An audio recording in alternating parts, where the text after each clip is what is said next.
Welcome to PandTha Games. If you're listening on audio platforms such as Apple Podcasts and Spotify, links are in the bio below. Feel free to leave a review and let us know what you guys thought, and if there's any ways we can improve, or if there's anything you guys just want to hear more of. Enjoy the episode, guys.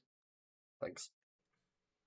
Hello everyone, welcome back to a special episode of PandTha Talks. Episode 19. 19. Yeah, 19. Might notice something different about this episode. No. Especially not if they're on the podcast variant. That's very true. They'll not notice shit. They're going to miss out. Yeah. A special episode if you're watching the video version on YouTube. So, is this a YouTube only?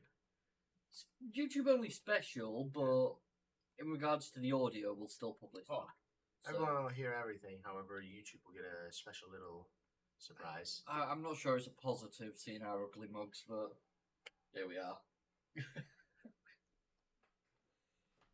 Now they can see the depression flow over our face. Yeah, I know, right? So whenever we start discussing things that just are shit, we know how to expect this. It's going to be they'll see our true reaction to things. Oh, yeah. What I can do, I can drag that over there. That way I've got access to things over here. So, sorry, this is the first time we've done this, so it's going to be a little different, a little weirder. But I found a few bits while I was downstairs. Because I go for a smoke before I start anything like this.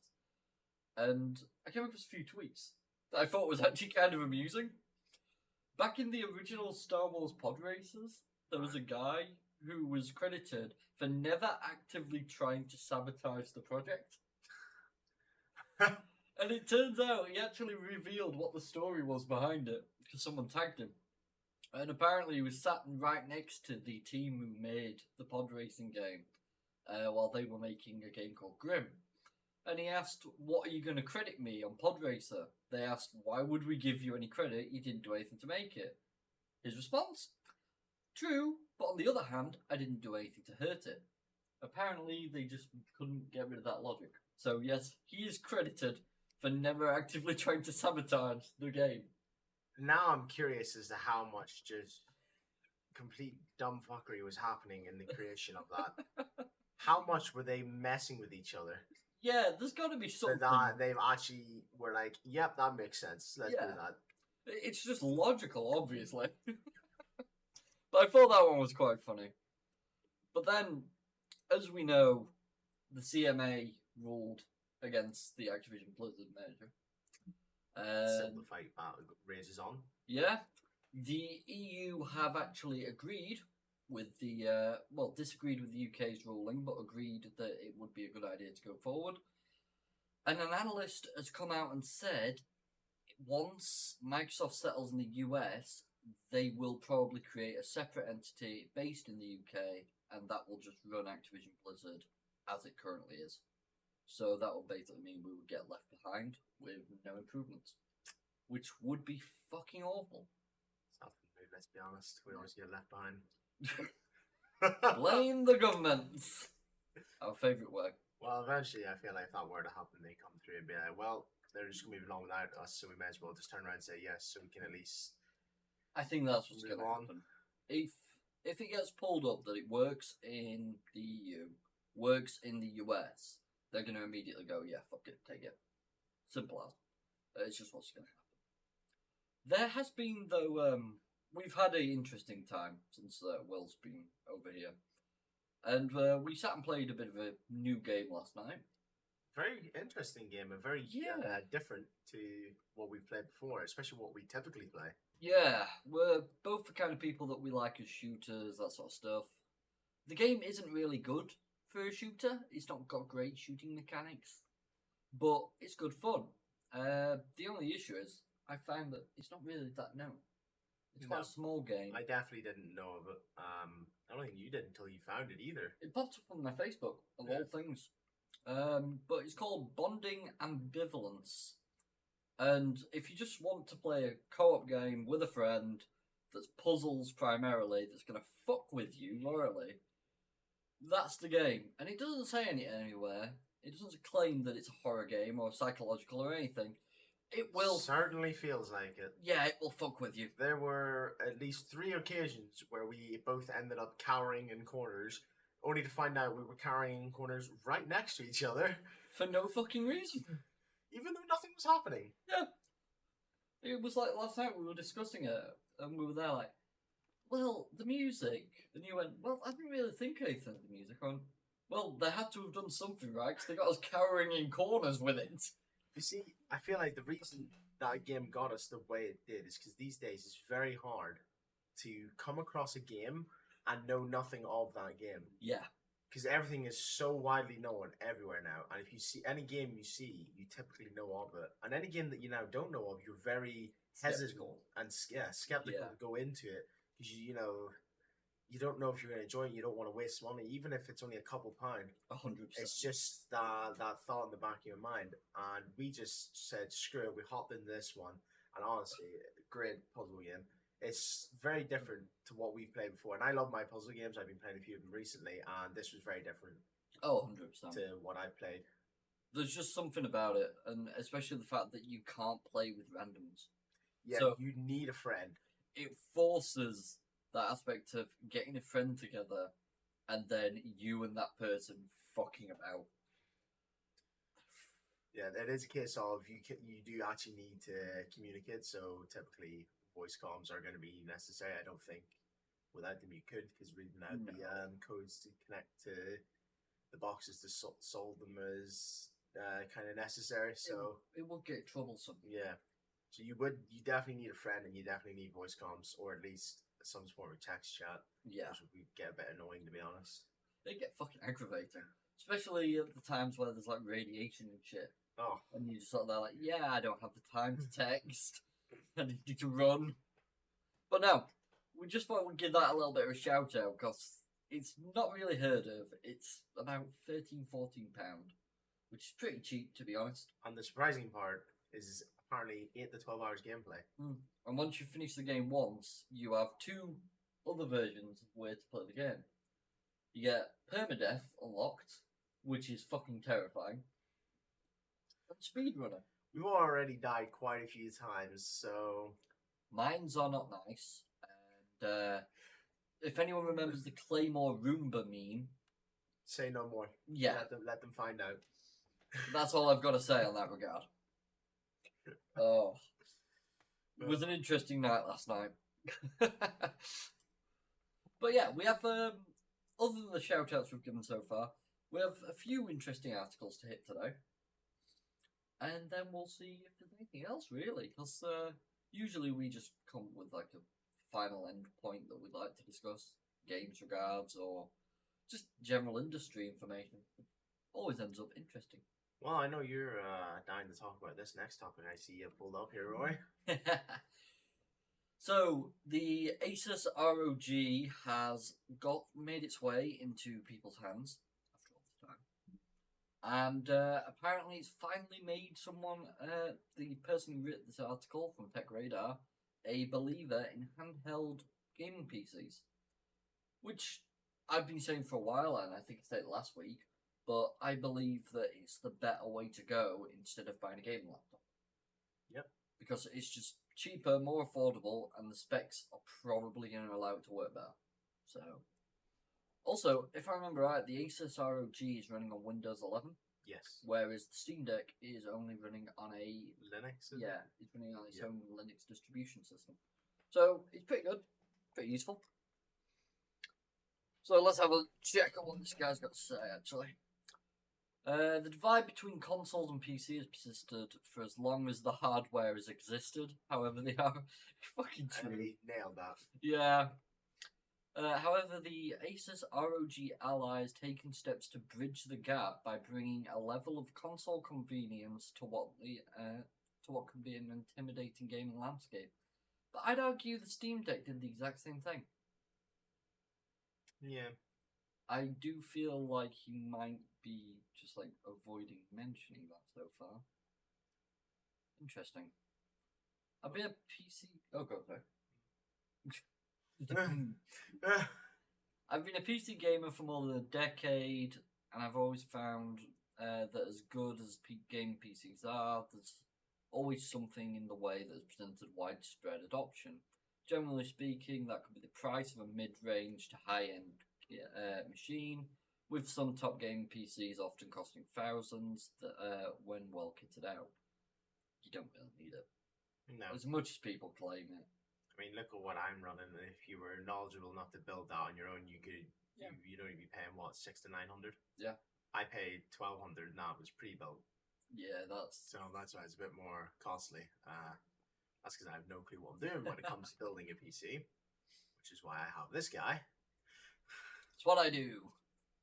But no, I think my partner's PC, that's I think about 1,200. I ended up paying in total for all that and building up.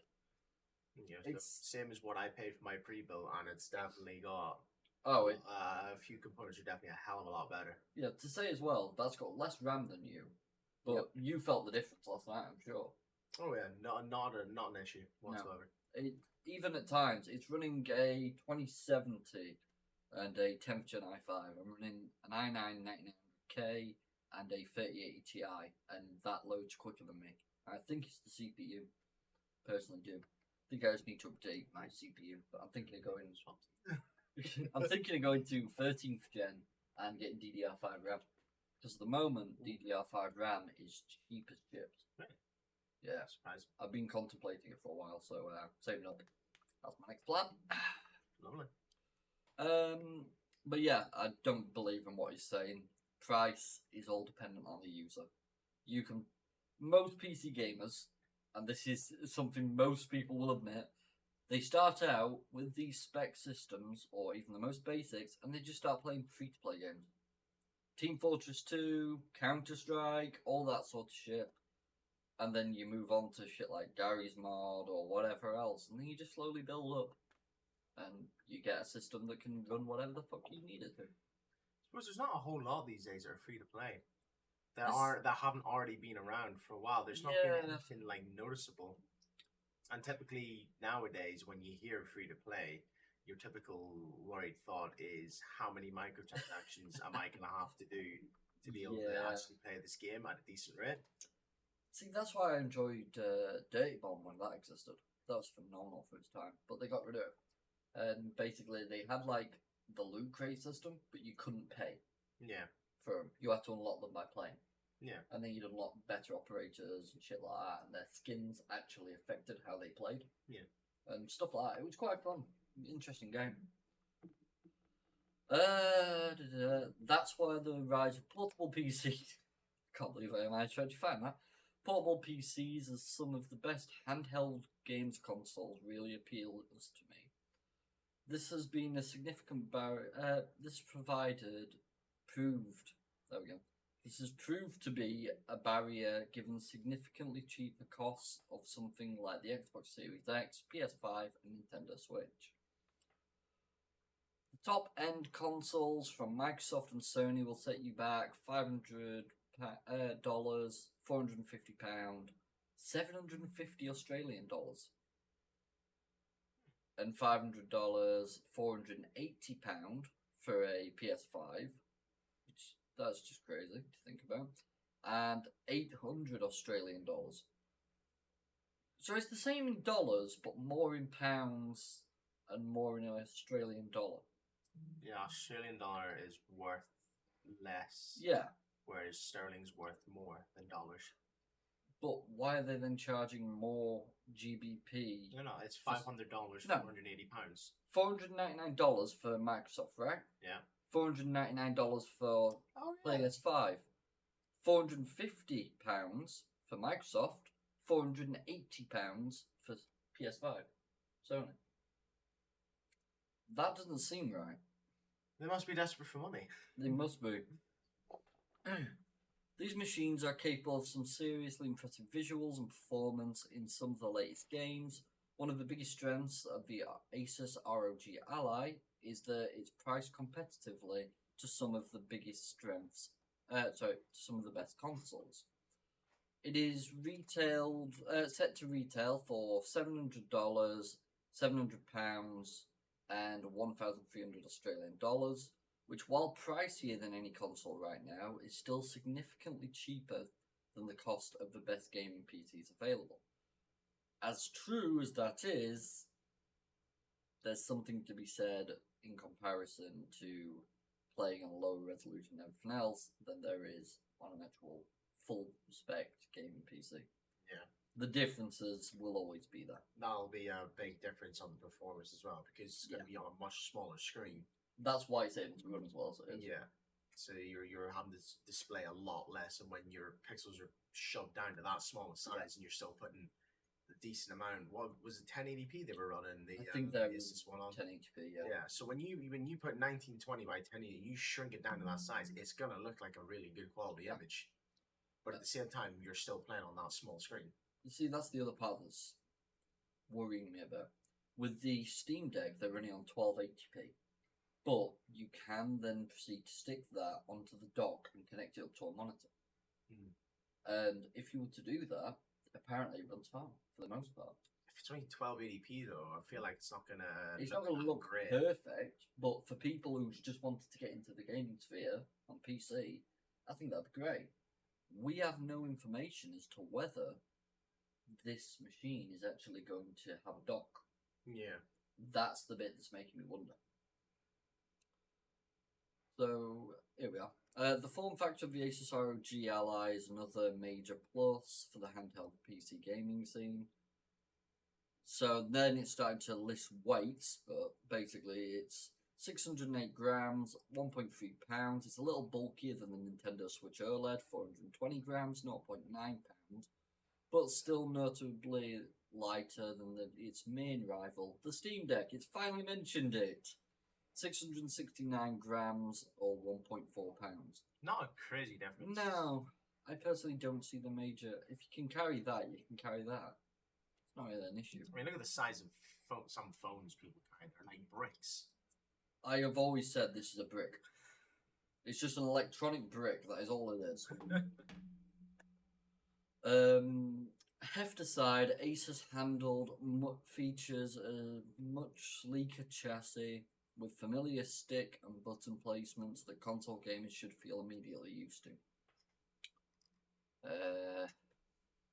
Talking about the power of it, the machine is rocking a 7-inch IPS 120Hz 1080p LCD screen and powered by the AMD's latest Z1 Zen 4 CPU and RDNA 3 integrated graphics microarchitecture. There we go. This combination means that its handheld is capable of running titles natively in full HD 1080p without the need to scale down settings too much. It's not bad considering, I mean, you know what I play at. I'm still waiting for the day you switch to 1440p. That day will come. To switch from. That day I personally can't go back. I think that's why my system gets put under a lot of stress. Is because I don't change it back to 1080p. Probably. It's a lot more horsepower than the Nintendo Switch and delivers on the same promise console games on the get-go. Throughout my testing with the Asus ROG, I was thrilled to see the likes of LEGO 2K Drive, WWE 2K19, and Deathloop running flawlessly and looking as sharp as they would on my mid-range gaming PC. That's interesting. Deathloop because it was a bit more intensive back when it released, but those are all nowadays, they're not very intensive at all. I'd have liked to have seen something more modern, like Hogwarts Legacy. Yeah, that's the thing. Like the last few years, between the 30 series coming out and now the 40 series coming out, there's been a massive jump in how well things can run. And even with the 20 series, as you said, you've built a 2070 for your partner. I have a 2060. I'm running games fine. Yeah. She's got it running in 1080p. I'm running in 1440p. I typically get 80 to 100 frames. Oh, yeah. Given what I'm running, a few parts of mine are definitely a bit lackluster. Yeah, but they're still running fine. I typically won't get any issues, no stutters, anything like that. Decent FPS. No, I can understand that. This is my issue with these articles is they're still living 5-10 years ago. Yeah. When it was a lot harder to get and a lot pricier to get the parts you needed to run things really well. Whereas nowadays it's not that much of an issue anymore. No. And the prices of these devices being, what was it, 600 to 700 in sterling? Yeah. you're not paying too much more to get yourself a full PC. No, Now, if that's what you're wanting a full PC, I would definitely recommend going for it. But if you are on the go a lot, or you're just not wanting to sit for long periods of time to really grind out a game, then the great options. 100%. But with the way things are nowadays and the prices of the lower range stuff, it's still decent quality. It's much more worth just paying a couple, 200 extra more. You can get yourself a full setup. Just keyboard and mice, just talk to your local PC gaming friend. They'll have hundreds. A monitor, get an old TV, temporarily. Until you've got like some extra money, you're like, actually, I want a better keyboard and mouse. Actually, I want a better headset. Actually, I want a better monitor. Or I want 2 monitors. Stuff like that, you can just add on the go. I have a headset for gaming with my friends, but I will never go back to using a headset mic. I now have a standalone mic, which is what I do all this recording on. The moment I switch, Will can tell you this, I switched on the other day because I was doing some things in the kitchen, and it's a wireless headset. Apparently the audio quality was appalling. In comparison. And I used a headset mic for a good while as well. I can't believe you never told me it was this bad. You don't notice until you hear it from someone else's angle. You hear it from one to another as well. Yeah. The switch is insane. And I use NVIDIA Broadcast, like, quieten down everything and make it a bit cleaner. So that's how everyone hears everything. And even when I'm on my headset, I do the same. But it's still a massive jump in difference. Where was I now? There it is. I wasn't just streaming them like I would be with Logitech G Cloud or Nintendo's cloud version of certain games either. It was all running natively. It was as easy as selecting Steam, downloading a game from the big picture menu, and opening the game. However, there is a little busy work needed for things to go smoothly. That was expected from the get-go. He's very discreetly mentioned there, like with the last paragraph as well, where he said how games can run in full HD 1080p without the need to scale settings down too much. Yeah. Which makes me worried a bit, if you're putting these options in for the performance to go as high as, or the settings in terms of graphics go as high as they can, if that's going to turn down the performance of the game. I think so. Because typically that's what you want to avoid. It's nice having games look as good as they do, but when it starts lowering your frame rate, that makes it a bit more difficult to then play the game. I just want to get this part, this next paragraph out of the way, because I'm wondering whether this is the part where he's finally going to mention something negative, because it seems to just be kind of up its ass at the moment. And I'm waiting for something to balance it out with the review. Software is what has let the Asus ROG Ally down on the console convenience front as it runs on Windows 11. For better or worse, on one hand, you're getting the full and unfiltered potential of the operating system in your hands, but on the other, you're having to deal with Windows 11.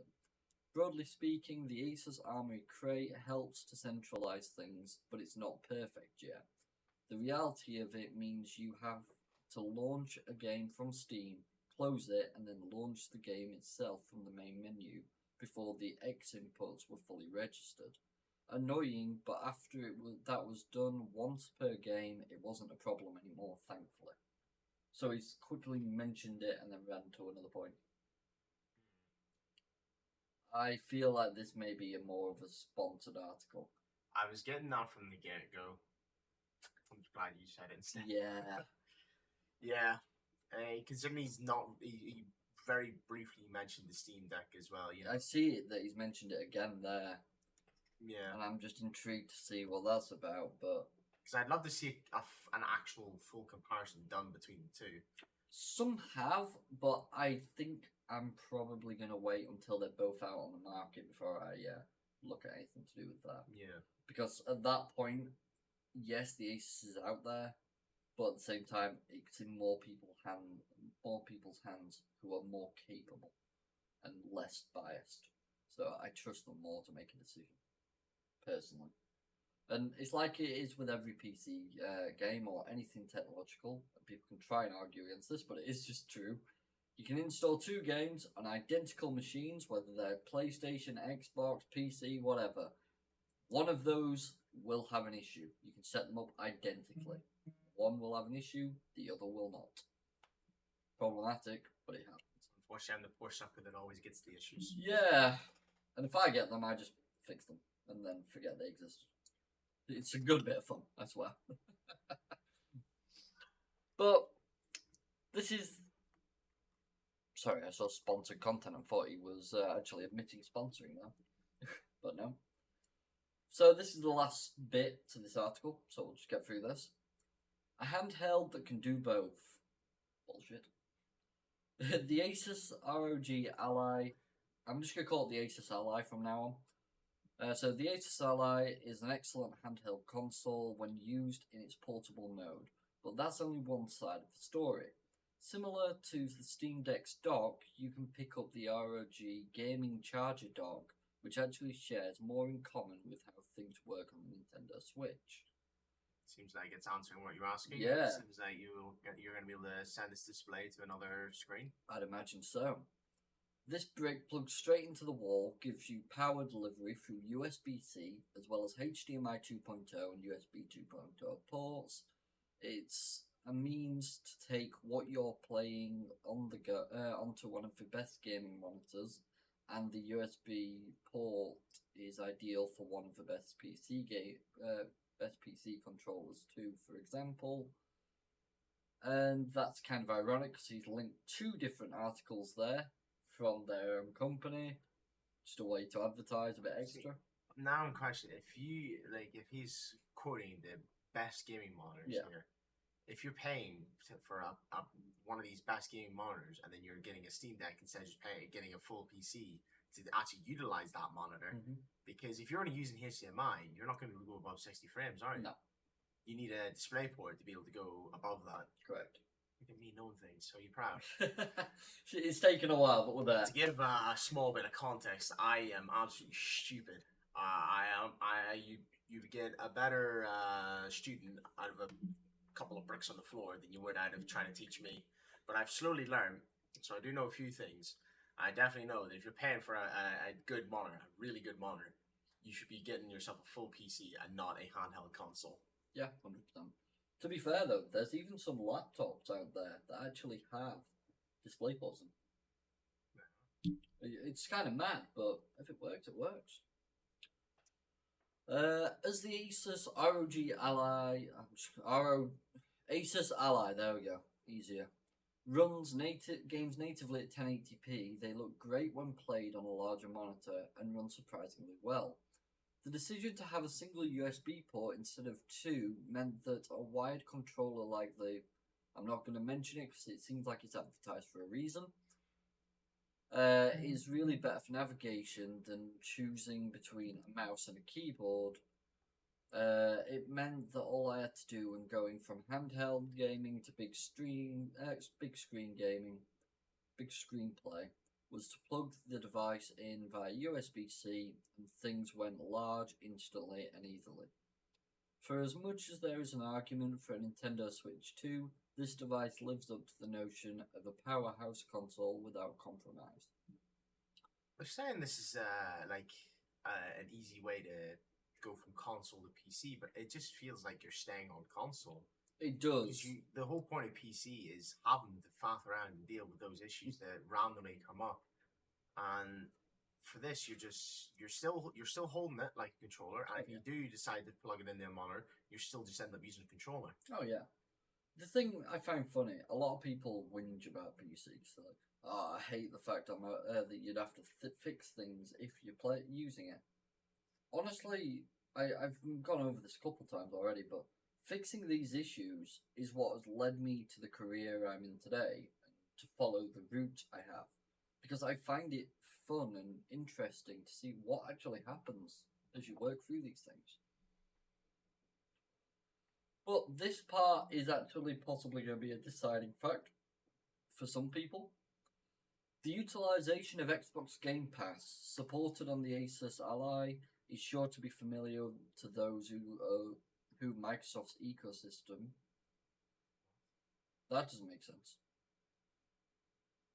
That isn't just me either. That's just how the sentence written. I'm innocent this time. And for some folks, this might mean the closest we're realistically going to be to a portable Xbox console. This also further cements this machine being a stronger and more attractive proposition when considered a handheld games console that uses Windows 11 rather than a handheld PC in its own right. It's made me believe that small form factor rigs can be every bit as capable as the tower and console sitting on my desk. I think more that's because you don't have a high-powered system. Because you have avoided the entire article mentioning your specs, which isn't something you should do when discussing PCs. We need to know these things so we can actually make a comparison. Yeah. But you've avoided them the entire way through. So, doesn't really give a compelling argument for your case. That's all I can really say about him, to be honest. But, now that that's over and done with, and we can forget about the Asus Ally for a bit longer. Until we get like a proper comparison anyway. That's what I'm waiting on. Primarily, that is what I'm interested in. My worry is the actual performance depending on what graphical settings you choose. 100%. Because it's making me believe that if you try to play everything on what it's saying it can run as max, it's going to reduce you down to 30 frames. Yeah. And at that point, you may as well stay on console. Oh, 100%, yeah. Now, we're going back to Tech Radar for another article. Didn't even realise this last night when I was looking.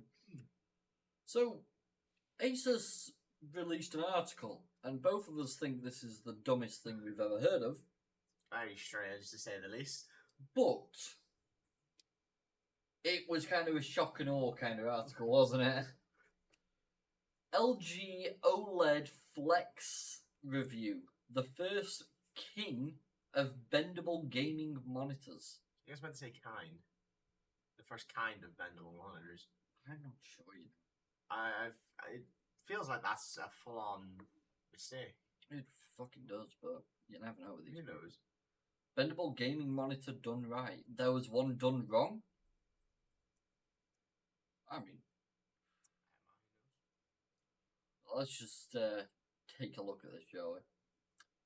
The LG OLED Flex, so it's OLED, which is nice.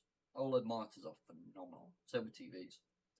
It's a pricey proposition, but it's also truly impressive and versatile display that goes above and beyond a gaming monitor. Plus, the bending implementation is beautifully executed. If you can afford it and want to be an early adopter, get it. So the pros: smooth, seamless, and auto bending. What are they meaning by bending? Like, what's the limitations? They're not really telling us. No. Like, am I just going to be able to mold this like Play-Doh into whatever wacky shape I want? Well, that's the thing. It's thing. going to somehow display it. Let's be honest here. You would do you know that thing where like you fucking close them up and it's like it's like flat up, flat. It's Yeah, zigzagging. Yeah. You choose that sort of thing. Just see how long it'd stay there. Fast panel, lots of features beyond gaming, great port selection. What's that mean as well? I'm not sure. Doubles as a TV. So does every 4K monitor, any kind of monitor, realistically. Yeah. You know, we all gamers don't just sit and do solely nothing but game.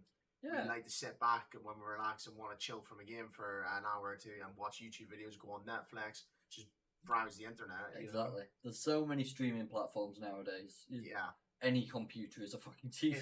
If anything, with most people who will have two monitors, which I'm sure you probably do the same, if you're playing just a single player game and grinding through something and just having a laugh, you'll probably have a video open on your other monitor. Oh, that's not how I got ahead of you in South Park. Yeah, cheater. You know what I had to do? I had to do picture-in-picture on Opera. Ooh. Yeah, that's painful. Eye-wateringly expensive is one of the cons. Takes up space. What is the price of it? And a large OSD menu. Right, you know what? Before we actually get to that, let's check the price. We can't find it. It's not on Amazon for us. Interesting. What if you maybe try and Google it? Or do you think you could find it? I'm just checking this. Oh, they've got some videos. Oh, that'll be good to know. Good to see. Wait. So it curves depending on the fucking... Wait, you have to change the setting. You don't do it by hand. Yeah, so basically it's like a bracket that extends out. And as it extends out, it kind of pushes there. Really weird, actually. I'll just quickly switch over here just so people can see this briefly. Here we are. So it seems like you would switch this bit here, and that would actually curve the monitor more. So I guess it depends more on your angle than anything else. It's weird. Really weird concept. It's not really showing us how much curve there is either. No, I think it's like you set the curve. See, looking at that one there, it doesn't look much different than just monitors you see that are curved normally. Like mine. I don't really see the point or wherever really why you would want to uncurve or curve it, because theoretically then that just means you're going to be making your screen smaller. Yeah. Because if it's curving it, it seems like it's pushing it out more to bend it in. Pretty much. And as I said to you, these slight curve monitors, like the one you were using last night and the one I'm using now, all it does really is when you're playing a game, it gives you a bit more depth. Yeah. When things come towards you, like, you see the depth in it. And that's about it. And it's just a slight improvement, but it's there. And I quite like it, but not everyone's going to be a massive fan. But yeah, it seems like it's just a setting that you tweak and it would... See what's getting in those screenshots is the top curve. There's a curve on the top of the monitor. Yeah. That I don't like. Whereas this... It's just clean. I much prefer that sort of idea. Just keep it clean. Oh, we've got a price. Oh, $3,000. what? $3,000 in USD, GBP, but in Australian dollars it's $5,000. That is absurd. Value 3 out of 5. I'd give it less. But let's have a look at the specs. 42-inch screen, 16:9 ratio. Resolution 3840 by 2160. No brightness specified. Max response time of 120 Hz. Viewing angle of 178 out of 178, so you can do full curve, I guess. Contrast ratio near infinite. Yeah, I don't really get. Color support, wide color gamut. Inputs 4 HDMI, 4 USB. Wait, there's no display port. Oh no, some of the newer USB HDMI, sorry, you can't actually get higher quality. 2.1 is yeah, 2.1. You can actually get up to 4K. One Ethernet and one headphones out. I feel like with that refresh rate of only 120, you know, a lot of high spec gamers typically are going to be wanting to hit their 240 hertz. This has become quite a big thing. If you're going to half of what they're wanting, you know. Yeah, I mean, LG OLED Flex. That's the prices of all that. I mean, my monitor is a 2560 by 1440. I'm not certain on the size. I think it might be slightly bigger than your ones. I'm not certain. Wait, the Corsair Xenon Flex 45-inch, 21:9 aspect ratio, 3440 by 1440 resolution, 1000 nits peak brightness, 240 Hz, the exact same viewing angle, 1.5 mil to 1 contrast ratio, decent color support, the inputs actually take a display port as well, and it seems, yeah, it's lighter, it's quite a bit lighter. £2,099 compared to the $3,000 that they're charging for the first one. That's crazy. That one seems easily better spec'd, and the size of it seems a lot better. Why have they made that script monitor so heavy as well? It's 23 kilos almost for that LG OLED. And the one that we were just talking about is 6.3 kilo. What the hell? It is bigger, but it weighs less. I'm really not sure what they're going for with this new monitor. No, I personally think It's got half the refresh rate. It's got what, a slightly higher resolution. Yeah, I think it's probably because it's OLED. You know, I reckon that is probably why they're charging so much extra. Smaller, lower ratio. Doesn't say on this one whether it's OLED or not, but no, that's OLED too. The bending mechanism feels clunky. That's it. So what? They fix the bending mechanism. They charge £1,000 extra for a worse monitor. This is actually Corsair. You know, same as. No, I don't use Corsair anymore. Actually, I used to. Corsair are actually quite good, and I liked a lot of their stuff. But Logitech kind of took over for me. But Corsair equipment is usually quite good. Truly versatile and immersive gaming monitor, gorgeous picture quality. It's literally just that their bending mechanism feels a bit clunky. And there's things you can't do here. So that's their only issue with that monitor in comparison.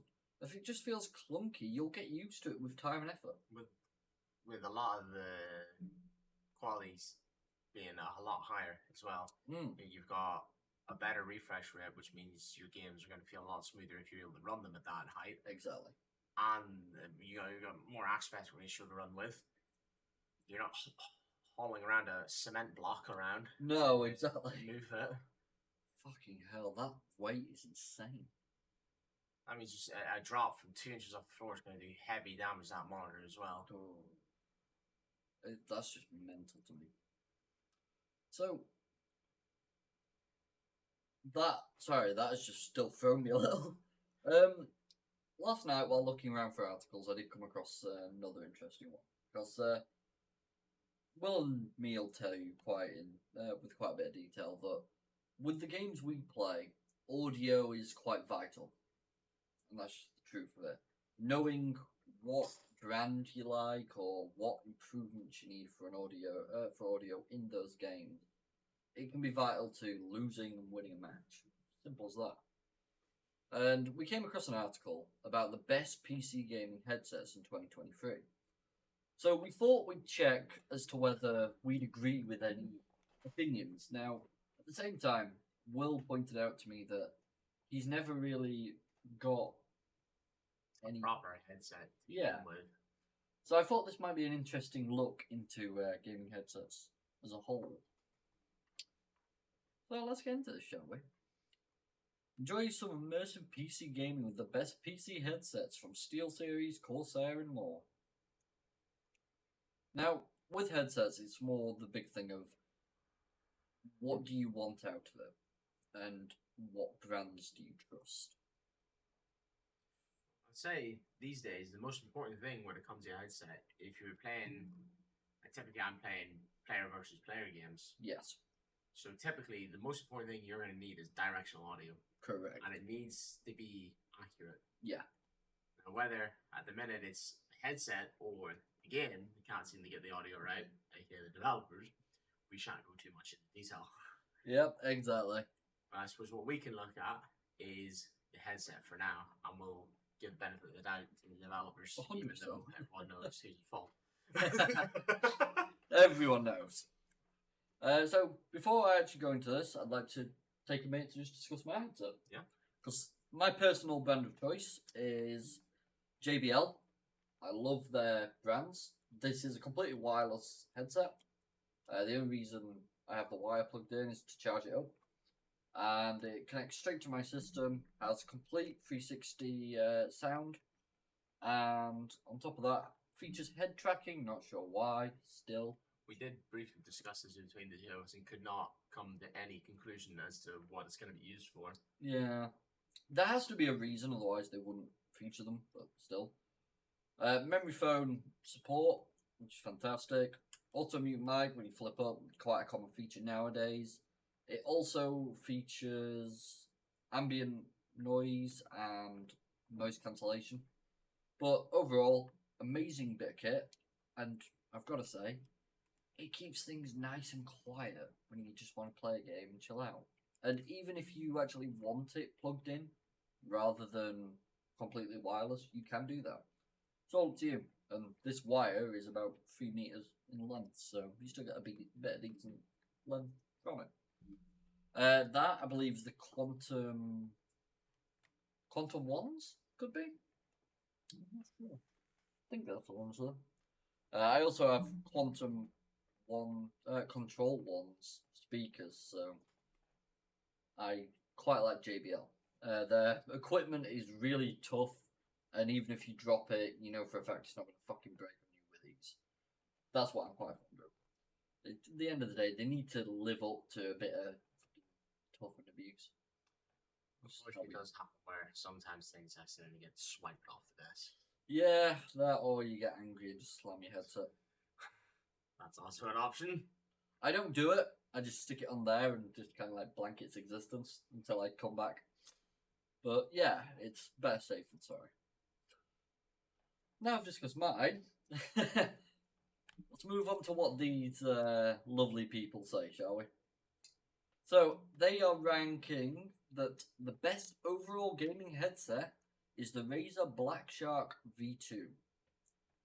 Well priced, yet still offering excellent sound quality, comfy fit, and the choice of either wired or wireless. Razer Black Shark V2, ideal for PC gamers apparently. Further helped by the USB sound card that expands your options for tweaking and getting things just how you like them. If you need the latest tech, these aren't the ones, but sometimes it's worth going slightly older to enjoy THX, spatial audio, and other features, no less. For less. USB sound cards were a big thing back in that time, and once again, that's another reason I like mine. It's got the two sets of audio. You've got the chat and the game, and they're set on different audio sounds.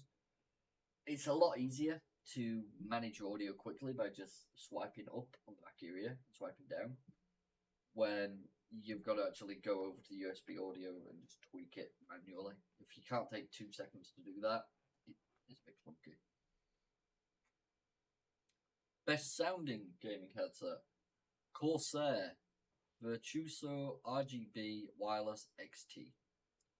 Corsair headsets I hear actually are quite decent, to be honest with you. I've heard a lot of good things. Battery life could be a little better, but the Corsair Virtuoso RGB Wireless XT sound truly stunning. While we'd usually recommend keeping gaming and music listening separate, the Corsair Virtuoso RGB Wireless XT. Why do you keep saying the full thing? To make the review longer. Yeah. Just going to put more effort into it. Pretty much. Are just as strong for music and movies as they are for gaming. That's all thanks, in part, to Dolby Atmos alongside with the wide sound frequency that works for any scenario. They're comfy too and also provide connectivity options for 3.5mm dongle or Bluetooth. I don't know too much about you, but typically if I'm watching something, I wouldn't be using my headphones. No, there's a reason I've got speakers. Yeah, I think that's the reason everyone has speakers. I've literally got an amplifier, then linked up to 2 speakers, because I just like having speakers that I can blast them through. Yeah. It's just nicer. But if you want to like kick back and watch a film, I'm not going to be sitting with my headphones on, sitting at my desk. I'll put a movie on, put it through speakers or YouTube or whatever I'm watching, and chill out. Even sometimes, like my games, if I'm not online, speakers it is. Absolutely. For a single player game, all the time. 100%. HyperX Cloud Alpha Wireless. Jesus, what naming scheme did these guys choose? The first one, Razer Black Shark V2. That's fine. I have to say, all I'm seeing now for this next one is 300-hour battery life. Yeah. We all wish we remembered to charge our devices more often, and we all inevitably forget that from time to time. That's why the 300-hour battery life on these wireless cans is so appealing. None of that would matter if the HyperX Cloud Alpha Wireless, god damn you, sounded and but its consistently crisp and powerful DTS headphone X spatial audio support further encourages what PC gamers could do with it. I have no idea what they're trying to say. No. I'm pretty sure basically what they're saying there is that as well as the fact that it has a good battery life, it also has constantly crisp and powerful spatial support. And also, apparently, the noise cancelling mic works admirably well for these noisy sessions. God knows why people can't write articles. I can't read very well, don't get me wrong. I've pointed that out on numerous weeks, but god damn your job. It just feels like there's an entire sentence missing there. Yeah. Alright, here's the black shark. Very simple, very basic. Don't like that knob. You immature child. And it's still £81.6 for one of them. It looks a bit too clunky, personally. Yeah, it doesn't look like it's going to sit too nicely on your head. No. So, what's the next one? This is the Corsair one. Which one was this? This was the second one down. Best audio? Best audio, yeah. I can see why people might leave those on for films and stuff. Because it's just really fucking padded, to be honest. But price there for it was $250. Yeah. Sterling. That's the Astro A50. That's the battery life one? I'm not sure. No, I listed. Where? Whoa, no, we've got even more here. These are... Yeah, we haven't even touched the HyperX. This is a different one. Astro A50. I've got to say, I like the case. That stand is very nice. Give them that much. Is that charging it as well? It's yeah. Little lights. Charging base. Oh, that's really weird. Yeah. 200 quid though. Yeah. For a headset. It's for PS4 and something. PC probably. So there's no real like major information here either. No. There we are. Astro A50 offer excellent crisp sound with Dolby 7.1 support. It's only mediocre battery life that lets it down. 15 hours. SteelSeries Arctis 7P Plus. £170 roughly. 30 hours battery life. It's an all-rounder. Works pretty well apparently. 30 hours in total. Logitech G Pro. I like their keyboards and mice. I'm not too sure on the headsets. I've heard good things, but I'm not sure. Everyone has their preference for all their peripherals. So 165, 170 quid for these. Good price while still offering all the key features. Logitech G Pro X aren't the greatest, but they're still good. Up to 20 hours battery life. Kraken 3X. I'm pretty sure that's what my partner's using over there. £64, roughly. Easy to assume you have to spend over £100. It's not really needed. You can get whatever you feel comfortable with, really. Yep. Going through this article makes me think of the headset I do have. Go ahead. I'm not certain on the price, but I kid you not when I say it was probably £20 to £40. Mm-hmm. It's nothing special. It's a wired headset. Yeah. And hearing all these things talking about the crisp audio and all these features, mine is very basic. I'm not sure really what it has, but see when I'm playing games, for example, Rust, I can hear any audio better than anyone I'm playing with. I hear just the faintest, slightest sounds. And I don't know if that's the headset or because of my hearings. I do have really good hearing. Yeah.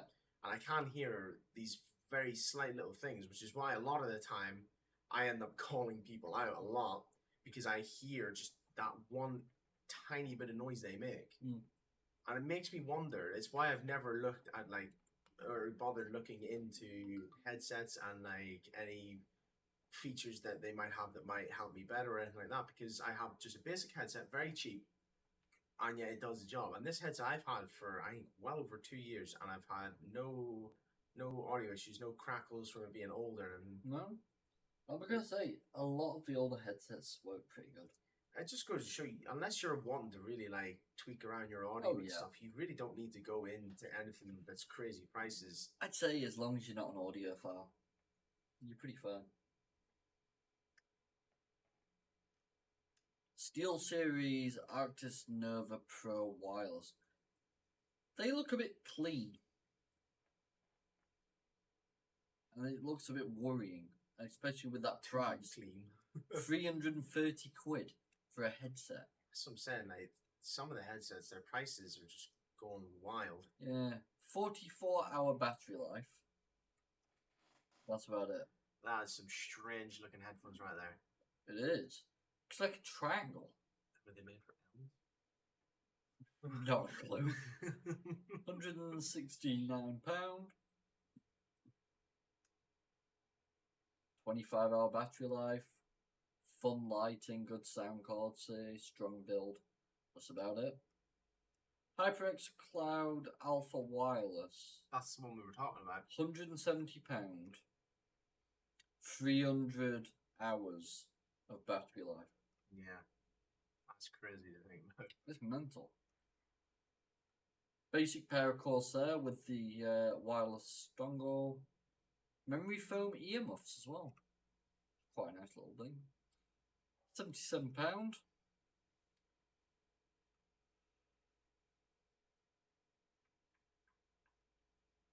There's nothing next to the battery, but you can clearly see it's USB dongle. Oh no, sticking with a USB connection. They've got the wrong photo. Nicely done. But yeah, they've not mentioned at all at any point in there anything to do with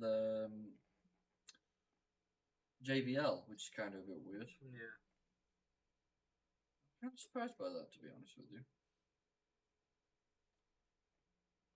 Right. So yeah, headphones. They're a bit complex, a bit weird, a bit all over the shop. And pretty much what you can get from it is stick with a brand that you trust and look into the product before you try and purchase it. Same with anything. It just goes to show as well, you don't need to pay a couple of £100 for No. headset. Go with what you know and what you feel comfortable with. You I don't think that's buy what the best. that's what makes people worry more about the PC. Because yes, a PC can be pricey, and but then you have to come to peripherals. Because for a console, all you need is a controller, which simply if you're buying a console, you get a controller with it, Yeah. and then a headset that usually has a mic anyway. Yeah. Well, Whereas depends. PC, you have to get a keyboard, you have to get a mouse, you want a headset that's separate to the mics, you want a mic as well. You want to get a few extra things like your mouse pad and stuff like that. It's not, those sort of things are obviously aren't expensive. It's a couple more pound again. Yeah. It's all just different bits that you add on. 100%.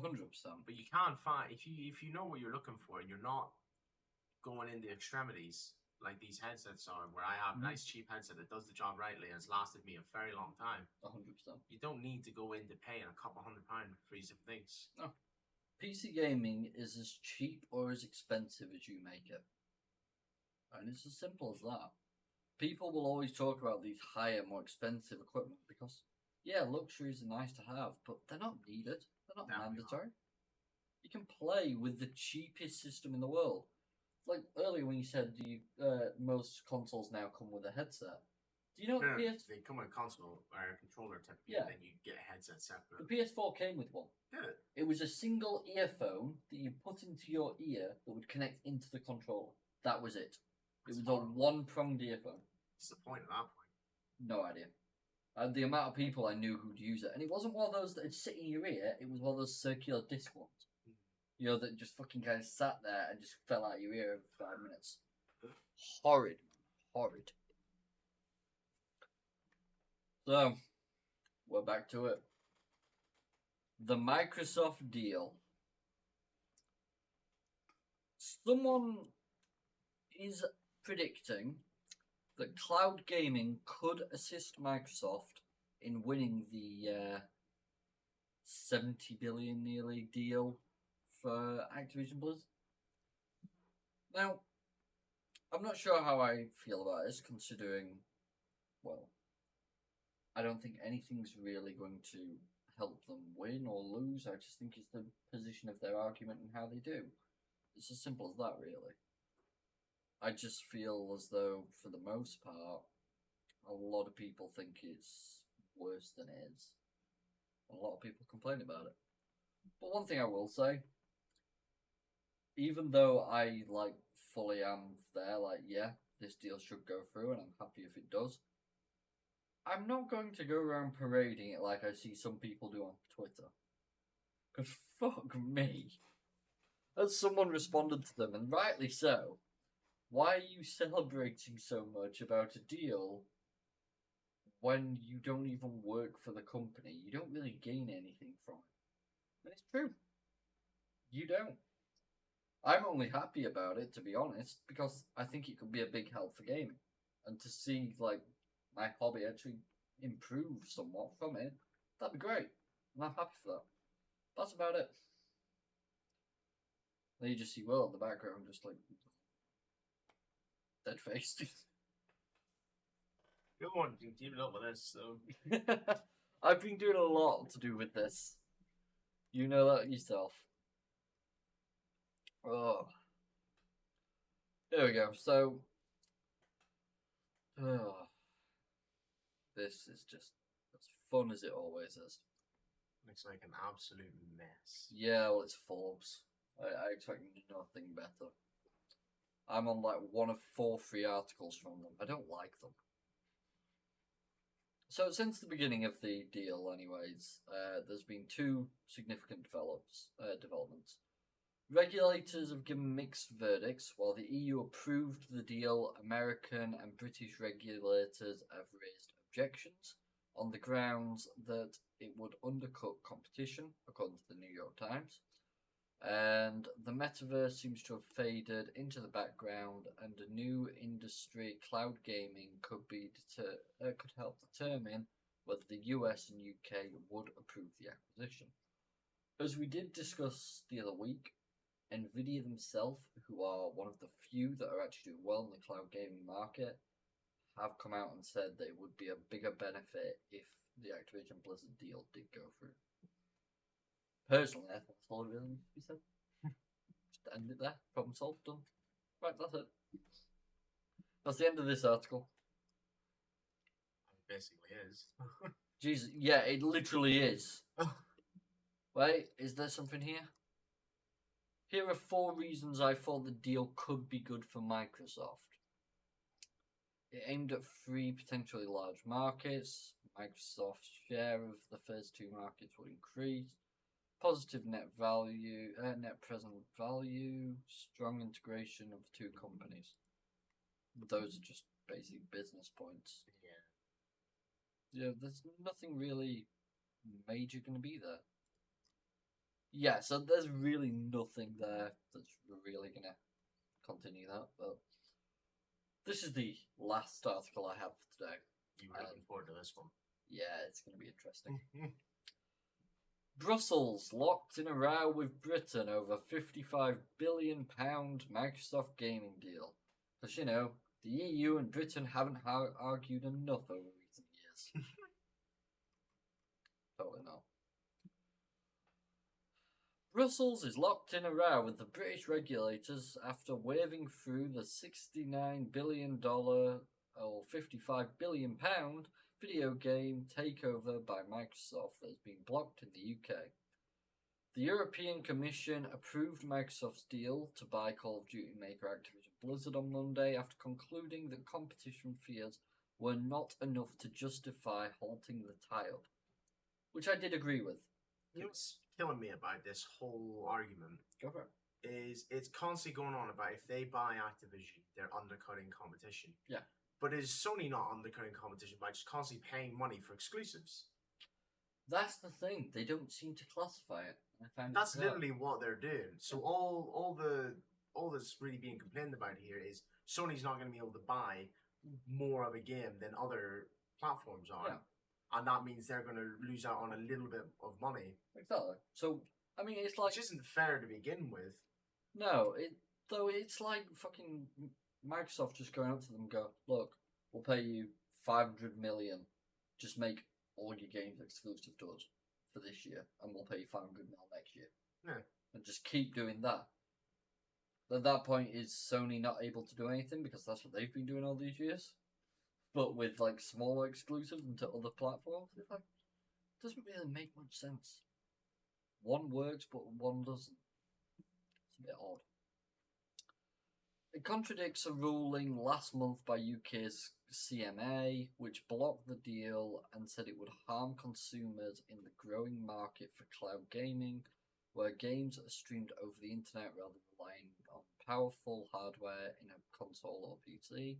Which, again, has just been constantly getting proven wrong, with countless companies coming out saying they would actually benefit from this deal going through in the cloud industry. Yeah, and we know for a fact that, to be honest, Xbox's cloud gaming system it's not really used that often. So, kind of doesn't work in that regard. In response, the CMA issued an unusual statement defending its decision and suggesting the Commission was wrong not to act. Oh, UK, get your head out of your ass, please. Sarah Cardell, chief executive, said the UK, US, and European competition authorities are unanimous that the merger would harm competition in cloud gaming. Microsoft's proposal, accepted by the European Commission today, would allow Microsoft to set terms and conditions for this market for the next 10 years. They would replace a free, open, and competitive market with one subject to ongoing regulation of the games Microsoft sells, the platform to which it sells them, and the conditions of sale. While we recognise and respect that the EU Commission is entitled to take a different view, the CMA stands by its decision. EU Vice President hailed her official's decision on Monday as an important step for the bloc, saying video games attract billions of users all over the world. In such a fast-growing and dynamic industry, it is crucial to protect competition and innovation. Our decision represents an important step in this direction by bringing Activision's popular games to many more devices and consumers than before, thanks to cloud game streaming. I personally think that's a fair point. Bringing it to more people is a better option. Yeah. And it brings billions for the bloody economy. It's not going to harm the competition because there's just going to end up being more competition. Yeah. Just one-up them. Make something better or make something more enjoyable. There's choices out there, but because people aren't willing to put the first 7 steps in, oh, it's against competition. No, it's not. A Brussels spokesman added that the Commission had based its decision on hard evidence and on extensive information and feedback, while sources dismissed the UK's concern about cloud gaming, saying that it accounted for just 1 PC to 2 PC of the overall market, and any potential competition impact was therefore not significant. I agree. The takeover has been politically charged since the CMA intervention, which triggered a warning from Activision that Britain was closed for business. Oh. Ouch. That's bad to know. Brad Smith, Microsoft president, said that the intervention said at that time that the intervention showed that the EU was a more attractive location than the UK. Once again, the UK just fucking themselves over and basically annihilating its games industry business. Yeah. Which brings in a couple bill per year, I think it is. Why would you fuck that up, you morons? The takeover needed approval from the EU and UK regulators to go ahead, meaning that the CMA's decision has effectively killed it unless it overturned on appeal. The US Federal Trade Commission is also suing Microsoft to block the deal. Such a silly decision. Just accept it, go ahead, move on with our lives. We can stop this, please. For the love of God. As much as people might think I'm enjoying this, I'm really not. I'm getting miserable thinking about this every week. Like, oh, how's the government fucked up this month?